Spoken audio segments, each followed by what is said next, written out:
Boss. Okay lang ba ma-review? Okay lang. Sige po, wala problema sir. Baka magustuhan. Ito yung full specs. Tsaka price. Ano na rin to, no?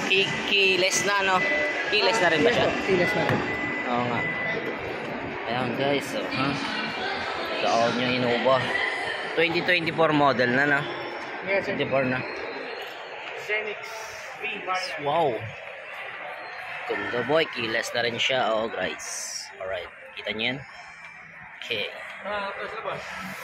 It's Toyota. Hindi pa, una ka na. Captain seat.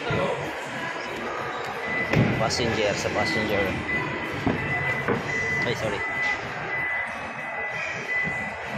Magkano siya ngayon? Tignan natin ang price, guys. Under time na lang sa'yo ito eh. No. Camera na rin. So, may camera na rin siya guys, ha. Okay.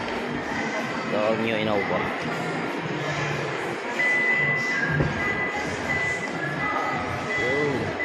Matic na rin siya. Ito yung right side.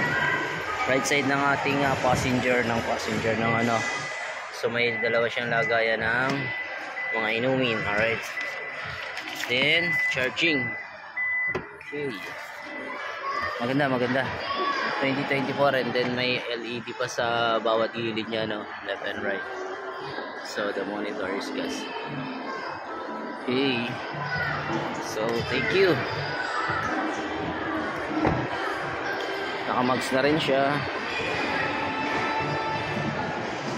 So let me check the price. Ayun. The price of Innova. Look. 1,670,000 sa 2.0 CNX Zenix B CVT and 2.8 liter VD DSL automatic 816 price. Yan. Guys, avail na kayo. Salamat. Dito na lang kung di pa nakasubscribe.